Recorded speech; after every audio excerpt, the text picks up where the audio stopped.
చాలా కాలంగా కొన్ని శతాబ్దాలుగా మనం వీటిని తీసేయడం అన్నది ఆచరించాం.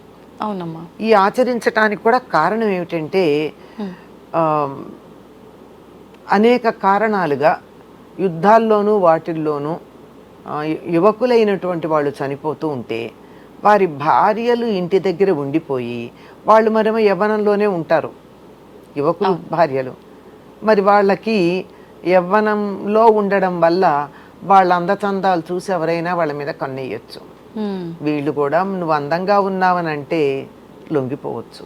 ఇలాంటి సామాజికంగా ఉండే అక్రమ సంబంధాలను నివారించటానికి ఈవిడికి భర్త లేదు అని తెలియజెప్పేటట్టుగా అందం కనపడకుండా ఉండడానికి, అందంగా ఉన్న వాళ్ళని చూస్తే కూడా అందహీనులు అనిపించేటట్టుగా వాళ్ళకున్న అందం కనపడకుండా ఉండడానికి వాళ్ళకి ఇవన్నీ తీసి భర్త లేడు అని గుర్తు ఉండేటట్టుగా చేయడం జరిగింది తక్క సమాజంలో వచ్చినటువంటి ఒక ఆచారం, అలవాటుగా వచ్చిందే తప్ప ఓకే. ఇది శాస్త్రంలో మాత్రం ఎక్కడా మనకి లేదు.